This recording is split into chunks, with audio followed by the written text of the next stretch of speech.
Now, as we take up tonight's work, remember, every one of us in this room has said the right words. We have said, God is life, God is all. I am immortal spirit. We have read it, we have underlined it, we have repeated it at breakfast and before bed. And yet, when the telephone rings at 2 in the morning, when the hospital calls, when the breath falters, what happens? The heart starts to pound, the mouth goes dry. The old fear springs up as if we had never heard a single spiritual idea. Do you see that? Do you follow that? Now always remember this. Realization is demonstration. Realization is demonstration.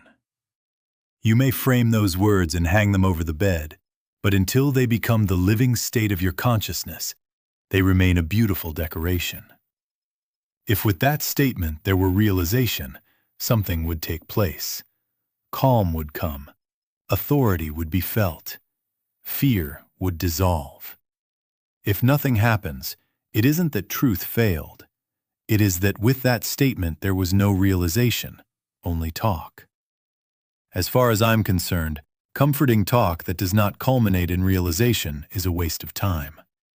You can use it as a sedative, and for a moment the nerves quiet, but then, at the bedside, the panic returns. Why? Because a sedative wears off. Realization does not. Now you miss the point if you think I am asking you to accumulate better phrases, holier phrases, or to deny what appears. I am not teaching denial of appearance. I am teaching dissolution of fear. We are not going to pretend there are no hospital rooms, or no graves, or no tears. We are going to strip fear of its root by changing identity from the one who is threatened to the one who cannot be threatened. Do you see that? Not a trick of thought, not auto-suggestion, an identity shift. The truth about immortality is useless as talk, because talk leaves you as the same frightened me trying to feel brave. Realization alters the me. Realization says, quietly, inwardly, I. And in that I, the threat finds nothing to cling to. Therefore, the problem is never that you didn't say it well enough. The problem is always that you tried to use words as a shield while keeping the same sense of self that can be pierced. In last night's class, I gave you this. The idea prepares, the silence performs. Sit still long enough to feel the presence, not as a sentence, as presence, and then see what happens to fear. When you are in realization, the very atmosphere changes. You don't grit your teeth, you relax. You don't argue with death, you lose interest in it as a power. Do you follow that? So set the promise precisely. We are not seeking a life that never meets endings. We are receiving the end of fear. Fear ends when the mistaken identity is surrendered, and that surrender is realization. Realization is demonstration. Now, keep that before you as we go on. Now always remember this. Fear is not a cause. Fear is a symptom. If fear is present, it is only signaling that somewhere in your consciousness you have accepted a second power. Now, in this hour, we will name it plainly. The adversary is not death as an event. Bodies have folded and risen and changed since the beginning of time. The adversary is the acceptance of death as a power. Do you see that? The very instant death is accorded power, it becomes a living suggestion, and the mind, mesmerized, begins to circle it, bow to it, measure life by it, and obey it. The spiritual life has only one premise, one power. God is the only power. Life is the only power. The moment you permit two, life and death, spirit and matter, God and something else, you have made an idol. You have invented a rival and then trembled before your own invention. That trembling is fear. Therefore, fear is not something to be wrestled with as if it had reality. Fear is the red light on the dashboard telling you another god has been smuggled into the temple. Do you follow that? Look how it puts on costumes to hide its face. Fear of disease, this symptom, that name, those statistics.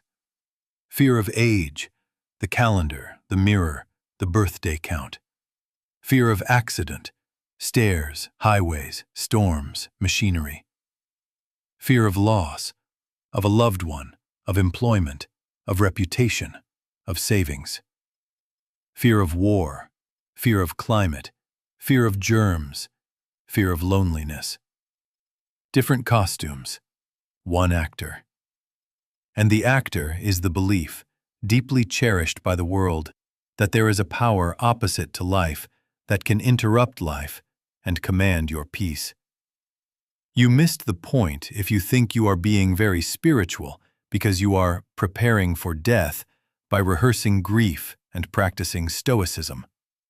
That is still worshiping a second power.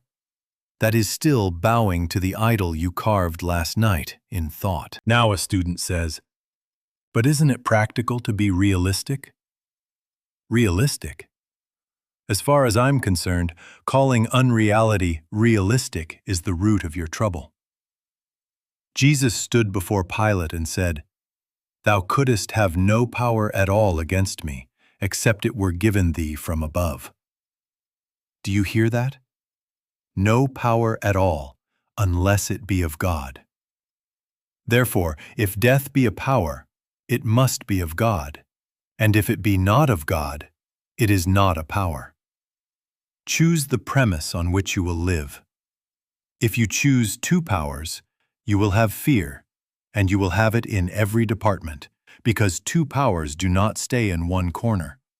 They ramify into health, finance, home, weather, travel.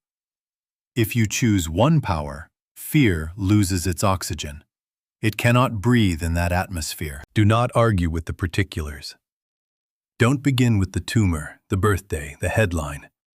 Begin with your premise. Is there one power or are there two? If there is one, then what you are calling death power is a suggestion, an appearance, a belief acting like a hypnotist's command.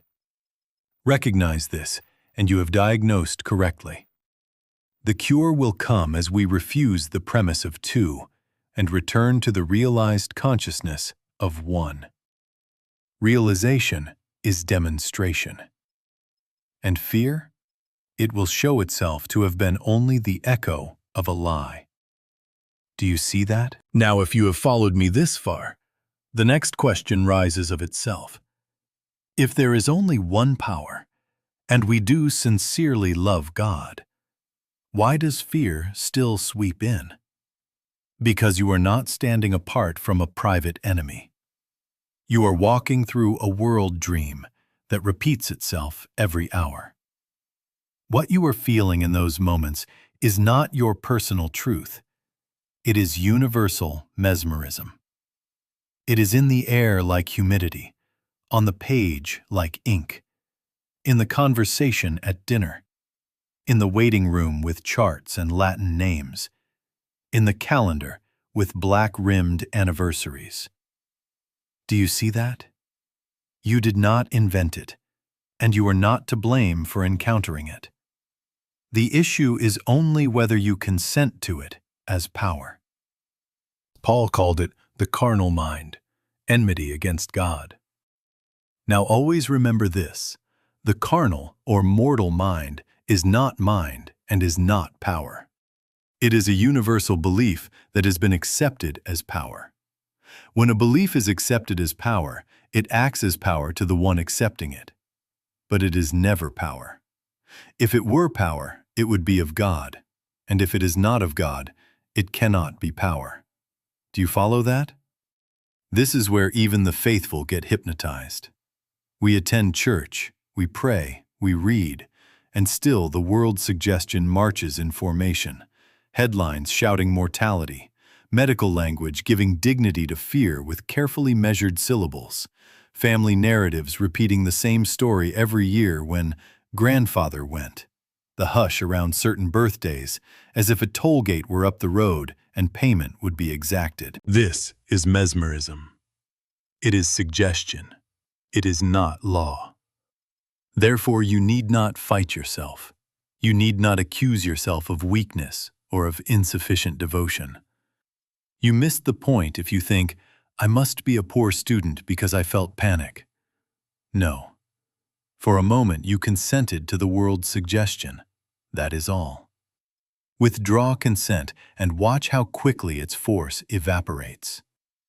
As far as I'm concerned, condemning yourself for being human in a hypnotic world is as useless as scolding a sleeper for dreaming. Wake him. Do not blame him. And how do we wake? By recognizing what is acting and denying it power at the premise. Now always remember this. What is universal can be seen through precisely because it has no divine law behind it. Law is of God, and what God ordains bears His nature. Life, harmony, continuity. A crowd can repeat a falsehood for 1,000 years, and it will still be a falsehood. 10,000 newspapers may print the same fear, and it will still not be law. Do you see that? The repetition is the hypnosis, not the authority. Therefore, when suggestion comes, through numbers, through costumes of authority, through the sober tones of experience, step back within and say, quietly, this is that universal belief presenting itself. It is not mind. It is not power. God is the only power. Then sit in that until presence is felt and the atmosphere within is cleared. Realization is demonstration. When you have seen through the mesmerism, fear loses its mask, and you are free to go on in the light. Now we come to work. Practical, repeatable work. When death appears, in whatever costume, diagnosis, age, accident, a story on the evening news, you are not to treat the body. You are not to treat the calendar. You are not to treat the medical name. Treat the belief that it has power. Do you see that? The appearance is not your patient. The belief in a second power is your only patient. Therefore, your first act is not to inspect symptoms nor to argue with probabilities. Your first act is to withdraw the credential you just handed to death as a power. How is it done? Stop addressing conditions. Stop rehearsing dates and numbers. Sit back a moment and recognize this is that universal mesmerism presenting itself as power. It is not mind. It is not power. God is the only power.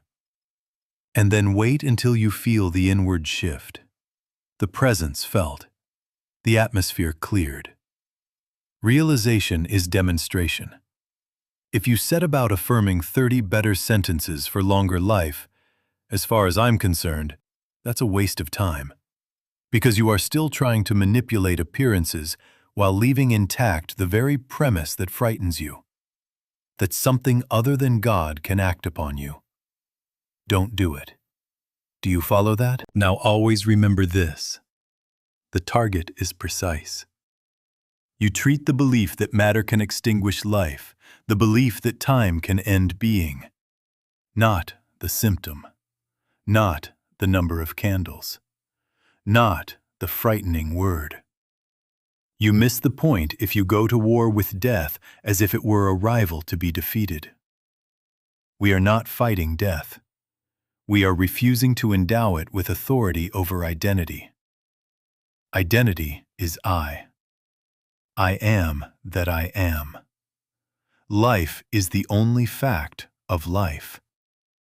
Therefore, when the suggestion whispers, your breath, your years, your organs are at the mercy of a power, you answer within, not by defiance, not by drama, but by non-consent. There is no power apart from God. What is not of God is not power. Watch for micro-demonstrations. You receive a report. The pulse jumps. In that very minute, close the door within. Recognize the hypnotist at work and, without a single argument about test results, let go the belief of power. Then observe. Before any outer thing has moved, the fear begins to drain out. The breath lengthens. The shoulders drop. Clarity returns. Or you stand at a bedside and the room is thick with dread. Treat only the belief of power. In a few moments, a stillness enters that room. Nothing outward has been announced, and yet panic is over. That is demonstration, the belief broken, before the appearance has had time to catch up. Do you see that? Correct a common mistake here. The aim of this practice is not to procure a longer lifespan as an ego project. You miss the point if you think we are outfitting the personal self to cling to more years. No. The aim is realization, identity as immortal being, so that whether form continues for a while or changes, you do not live under fear. In realized oneness, if the bark thickens or thins, the tree of life is untroubled. Therefore, your freedom is not postponed to a medical chart. Your freedom is the absence of a second power now. From this hour, simplify your healing work. Do not treat the illness. Treat the belief that illness is power. Do not treat the age. Treat the belief that time is power. Do not treat the accident. Treat the belief that circumstance is power. One practice, one focus, one power. Sit until presence is felt, and let that realization do what statements cannot. Realization is demonstration. When you have withdrawn your consent from the belief in death as power, fear has no office to hold in you, and you go on in quiet dominion. Do you follow that? Now always remember this. The authority for our fearlessness is not our courage. It is not our clever use of statements. It is not our willpower. The authority is this. I can of mine own self do nothing. The Father within me, He doeth the works. That is the end of egoic control. That is the end of the little engineer in the skull who tries to push outcomes about as if by levers. Do you see that? The Master did not posture as a powerful person. He bowed before an impersonal, infinite presence and let it be the agency. When you accept that, you have moved off the battlefield of personal defense and into the sanctuary of one power. Apply it where our subject lies. If life is God, then life is not in jeopardy from the body. Life is not at the mercy of blood counts, X-rays, or calendars. In Him we live and move and have our being. Not in tissue we live, in Him we live. Therefore, to fear for life on the basis of the body is to fear for the ocean on the basis of the waves. You miss the point if you stand beside a bed and plead with God to extend breath as if God were absent and must be persuaded to arrive. The presence is the only power already present. Your function is not to force a result, but to refuse a second power, and yield to the one who ever does the works. Do you follow that? Listen to Scripture set a limit on personal thought. Which of you by taking thought can add 1 cubit unto his stature? Now always remember this. If taking thought cannot add an inch to height, why imagine that taking thought can confer immortality as a personal project? As far as I'm concerned, building towers of affirmation to secure more years for a self you still believe is a body is the same old idolatry with religious paint on it. Thought cannot make you immortal. Realization reveals you as already immortal. Realization is demonstration.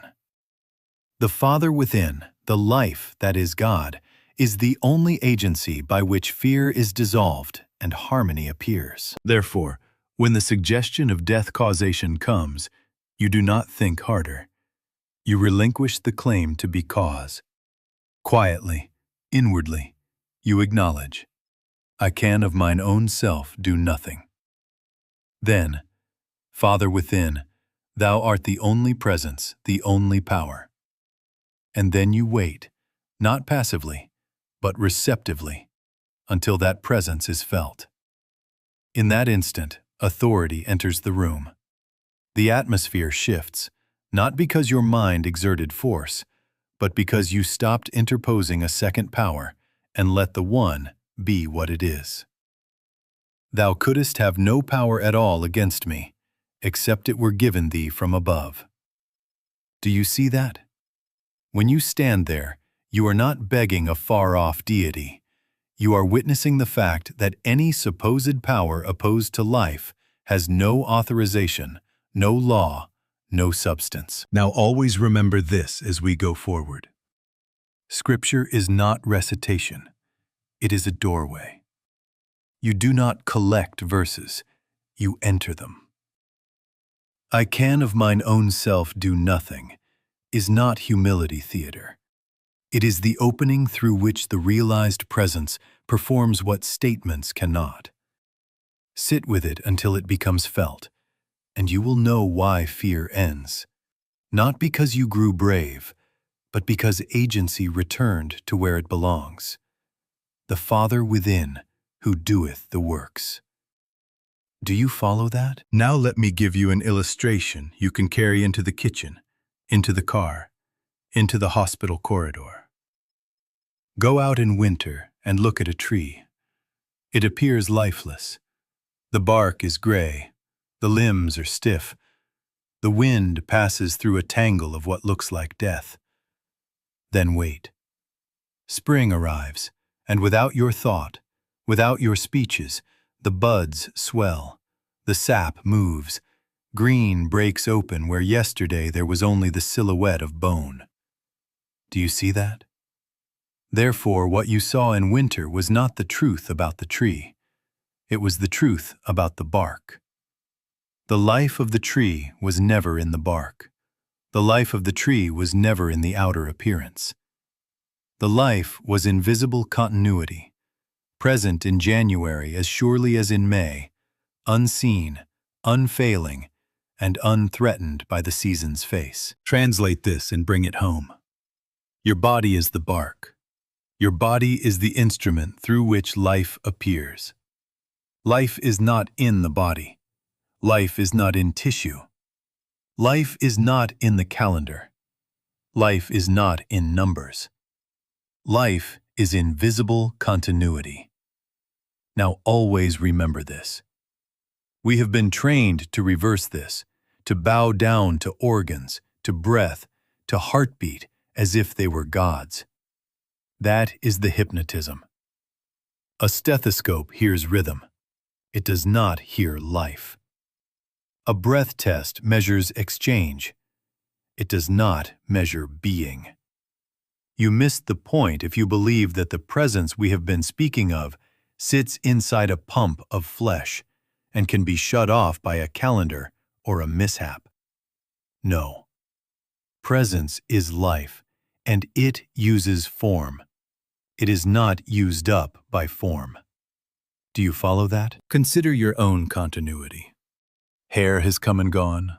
Teeth have come and gone. Strength has risen and dipped and risen again. Perhaps memory has played tricks. Perhaps a scar marks a lesson learned. Perhaps a limb was altered or even lost. And yet the sense of I, the one who knows, the one who remembers being 5, the one who looked out of the eyes at 15, the one who looks out now, that one has never altered.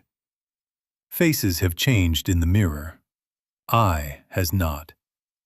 The movie has changed reels a dozen times. The screen remains. Do you see that? Therefore, decline of form is not decline of life, any more than winter's silhouette is the death of the tree. It is a change in bark, not a change in being. Now always remember this. You are not witnessing life. You are life witnessing form. Hold that, and watch fear loosen its grip. When a symptom rises, that is weather on the bark. When age paints lines, that is season on the bark. When an accident trims a branch, that is pruning on the bark. The life is invisible continuity, uncut by appearances. Therefore, we do not fear for life when form shifts. We refuse to grant the shift a second power. We do not argue with the season. We recognize the tree. We do not plead with the bark to be spring. We rest in the fact that spring is in the life and will show itself in due form. So when death parades its authority, because the bark looks wintered, step back within and remember the tree. Remember that life is not in body. The body is the instrument through which life appears. Realization is demonstration. Sit until that is felt, and the inward atmosphere will change. The presence will announce itself, and in that announcement panic cannot stand, because it has lost its premise. Do you follow that? From there, whether spring shows today or tomorrow, you abide as the life that was present in January, present in May, present always, unseen to the eye, but known to itself as I. Now we take this from illustration to practice. Sit right where you are, not to escape the body, but to learn where you are in relation to it. We will move from feet to crown. Go slowly. Let each question land and answer honestly within. Now always remember this. Realization is demonstration. Talking about identity will not do it. Feeling the presence as your identity will. Bring attention to the feet. Is that me down there, or are those my feet? Be simple. If they are my feet, then they are not me. Mine, mine, mine. Therefore, not me. Do you see that? Ankles now. My ankles, not me. Calves. My calves, not me. Knees. My knees, not me. Thighs. My thighs, not me. Hips and pelvis. Mine, not me. The repetition is not a trick. It is a loosening of a long habit. If you can observe it, it cannot be the observer. Do you follow that? Abdomen and lower back. These are my organs, my muscles, my sensations. Mine, mine, mine. Therefore, not me. Chest and breath. Listen. This is my breathing, my ribs lifting, my heart beating. All mine, not me. The drumbeat can be heard. The listener is other than the drum. Do you see that?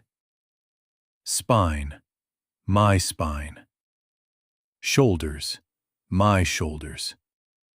Let the words be factual, uncharged. Mine, not me. Arms now.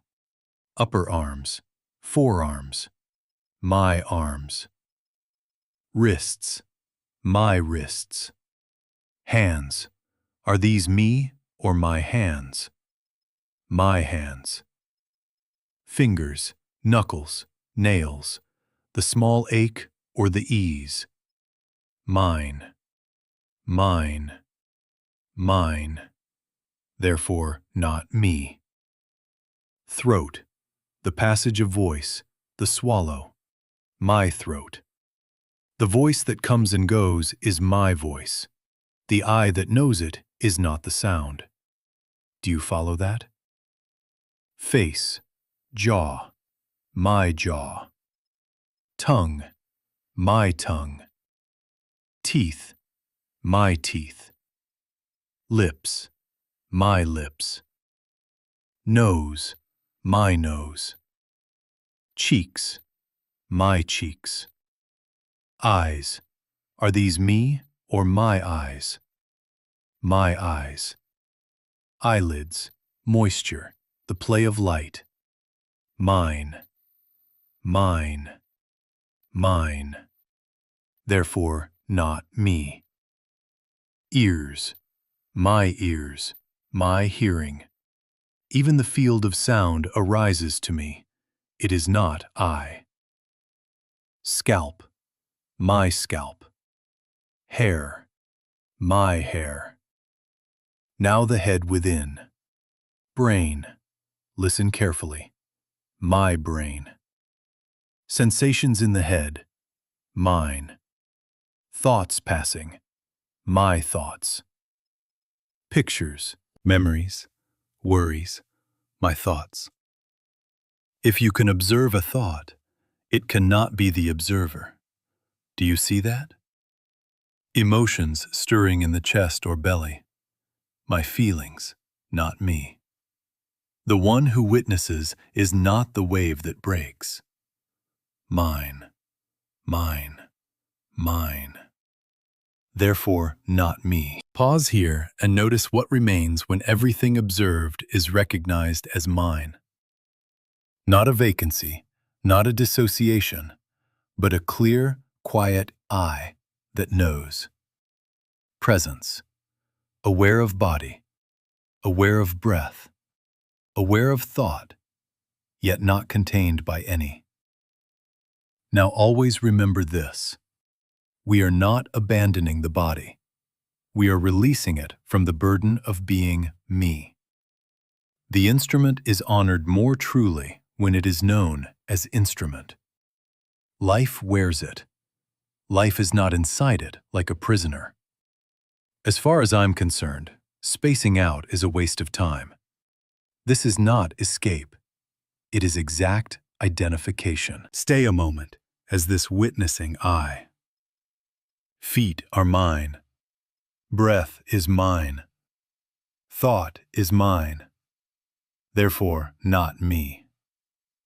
The observer is untouched by the changes in the observed. Do you follow that? From here, the fear begins to loosen. Because what can death threaten if the body is mine and not me? The putting down of an instrument cannot end the music. Sit in that until you feel the inward shift, the gentle awe of being prior to form. Realization is demonstration. Hold to this recognition through your day and notice how suggestions lose authority the moment you return to the I that cannot be seen, yet sees all. Now take that clear, quiet witness and give it its true name. I am. Not a sentence, not a theology. Felt being before any description. The moment before you add a word to yourself, that is it. I. And you could stop there and be home. Do you see that? The mind wants to rush in with a predicate. I am this, I am that. And with each attachment, it shrinks infinity into a role, a date, a biography. You missed the point if you think the power is in the predicate. The power is in the naked I am. Now always remember this. I am a body is a thought. I am an age is a thought. I am a nationality, a temperament, a diagnosis, a reputation, are thoughts. They may organize a day's affairs. They do not define being. I am is before thought and remains when thoughts come and go. Like the screen before the movie, like the tree life before bark. I am is the substratum, that does not begin and cannot end. Do you follow that? Therefore, we separate what serves from what defines. Roles serve. Labels serve. Forms serve. They are garments, instruments, bark. But identity is simply I am. Let the practice be simple and pure. Sit and whisper inwardly, not for excitement, not for a thrill, but for recognition. I am. I am. I am. Let the dots be silence. Let the words thin until only being remains. Not, I am healthy. Not, I am strong. Not, I am spiritual. As far as I'm concerned, loading predicates on the holy name is a way of keeping the ego busy while avoiding the presence.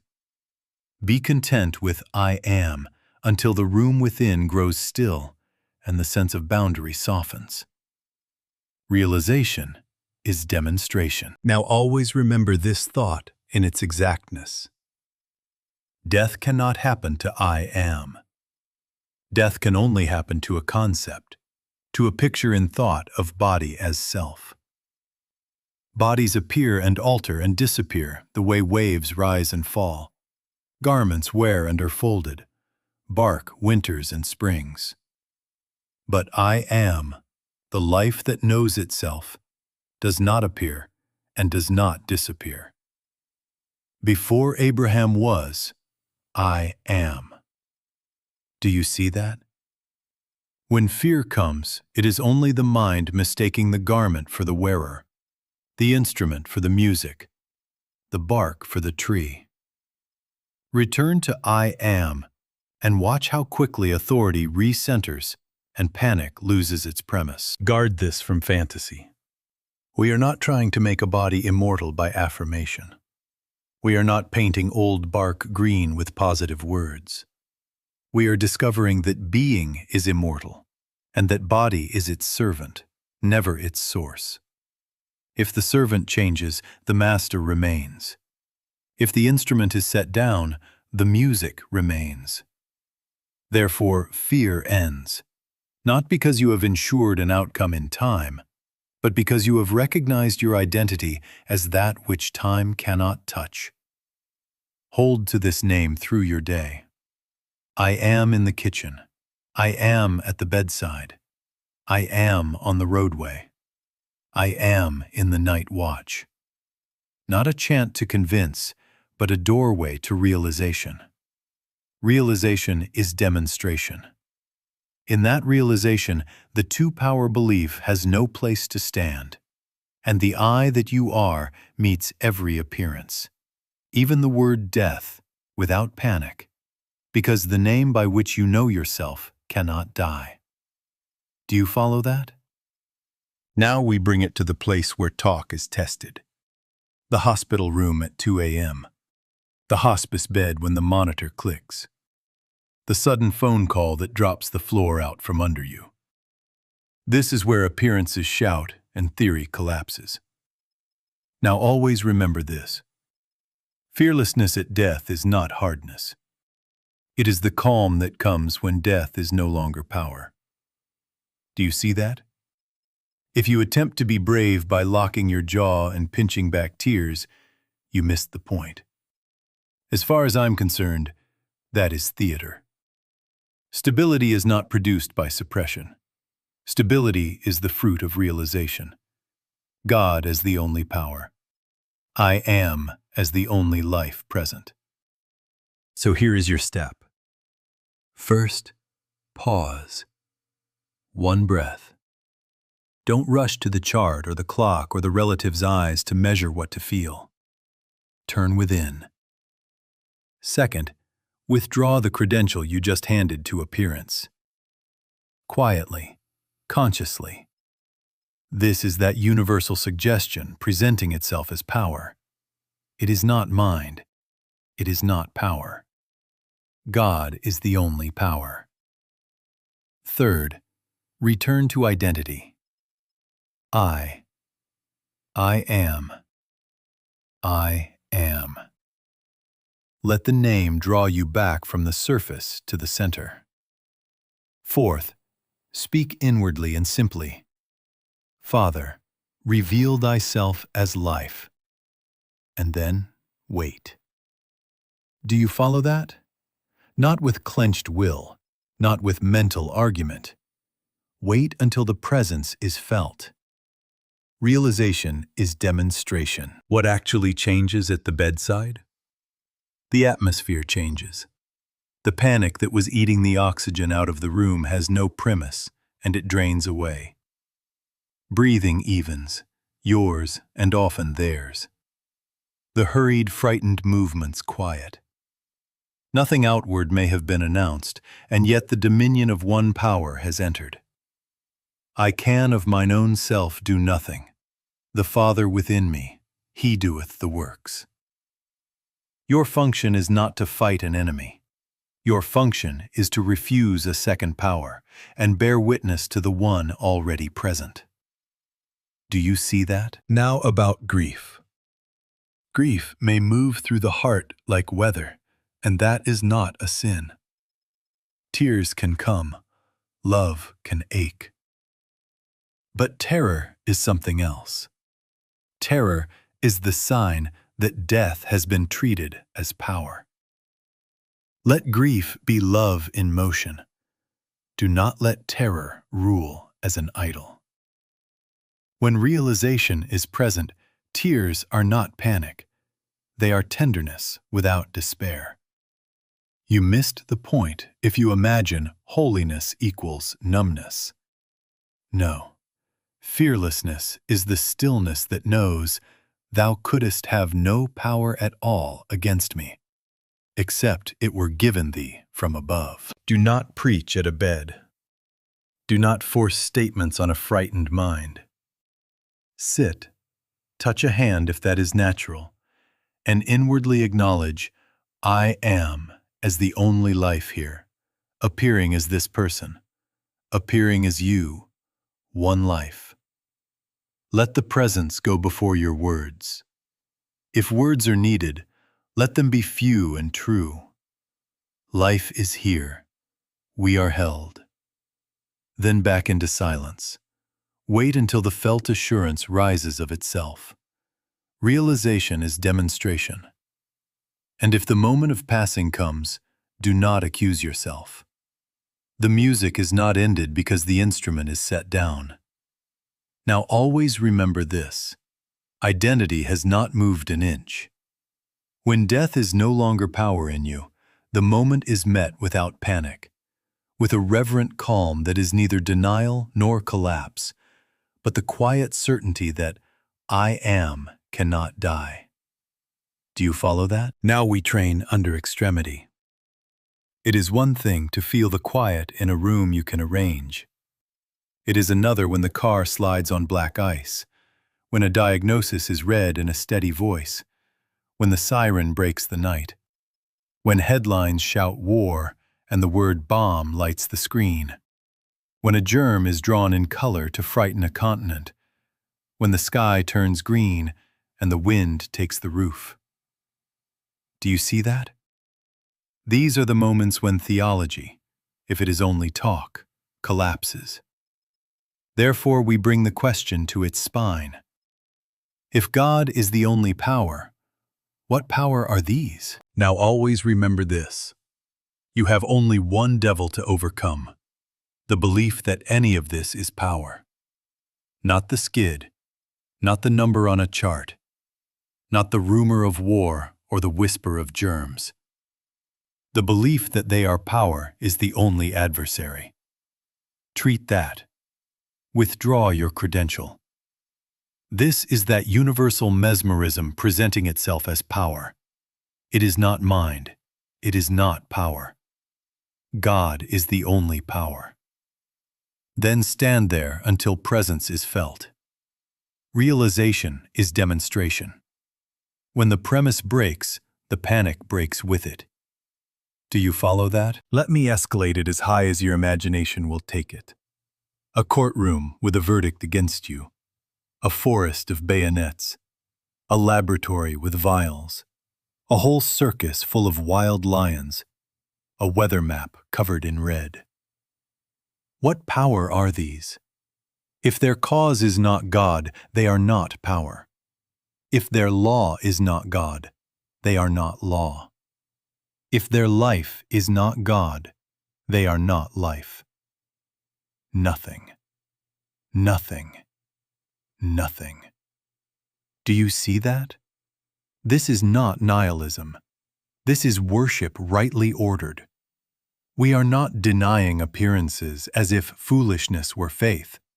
We are denying them divinity. We refuse to bow to a second cause. Now a correction, because some of you are quick to run out and prove recklessness under the banner of faith. You miss the point if you think one power means carelessness. We act wisely in the human scene. Seatbelts fastened, hands washed, shelter taken, counsel sought, neighbors helped. But we do these as arrangements within appearance, not as powers. As far as I'm concerned, bravado is a waste of time. It is only fear in costume. Wisdom is action without worship of means. Do you follow that? Therefore, when threat appears, accident, diagnosis, war, germ, bomb, you have exactly one move. Refuse a second power and return to I am. Hold to the Father within as the only agency, and let that realized presence order your footsteps, still your breath, and show you what to do or not to do. Now always remember this. Fear is not a mood problem. Fear is a theological error. It is the belief in two powers. Correct the theology in consciousness, and the mood corrects itself. Realization is demonstration, and when one power is realized, every threat loses its authority, not because it has been defeated, but because it was never power to begin with. Do you see that? Now always remember this. This is not a one-time thrill that fades when the night grows quiet. This is a state of consciousness that must be matured by daily periods of stillness, until presence is as familiar as breath and more trusted than sight. Occasional inspiration will warm you. Realization will keep you. Realization is demonstration. If you wait for emergencies to practice, you missed the point. The hour of quiet is not luxury. It is construction. Do you see that? Here's your simple routine. Morning, before the day scatters you, sit for a few minutes. 5 if that is all you have, 15 if you can, and do 3 things. First, acknowledge the principle. God is the only power. What is not of God is not power. Then wait. Don't decorate it. Wait until even a hint of stillness answers you. Second, the body as mine inquiry. From feet to crown. Are these me or are these mine? Mine. Mine. Mine. Therefore, not me. Let the sense of I withdraw from form back to awareness. Third, rest in I am. Not a sentence, not a predicate, just the naked name. I am. I am. Sit in that until the edges soften and the inward atmosphere clears. Realization is demonstration. Do you follow that? Carry it with you.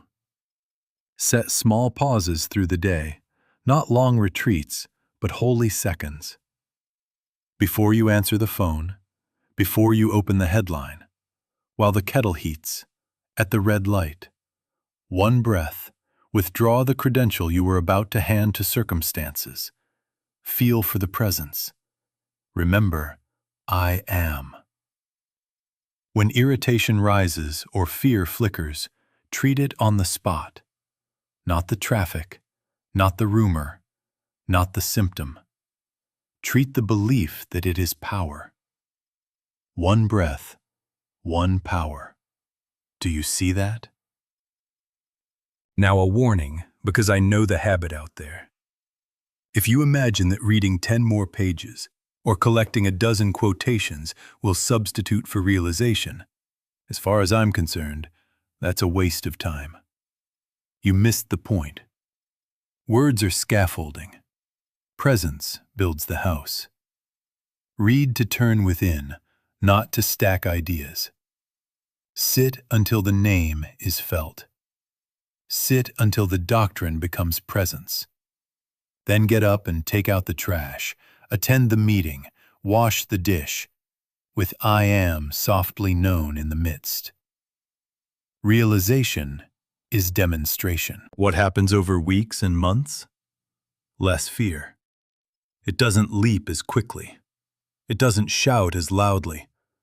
It has no throne. More peace. The hum of quiet abides beneath the day's sounds. More compassion. You find yourself gentler with those in pain because you aren't busy saving yourself. You are standing in the one who saves. And a new capacity appears at the bedside. You can be present with the dying without theater, with tears if they come, but without terror, because the name by which you know yourself cannot die. Do you follow that? Therefore, make this your discipline. Morning stillness, body as mine, resting in I am. Frequent pauses. Treat only the belief in a second power. Let the Father within do the works. Day by day, the intellect yields to realization until identity stabilizes as I. Now always remember this. I am beyond time and beyond space. The life you are is untouched. Walk out of this room in that certainty.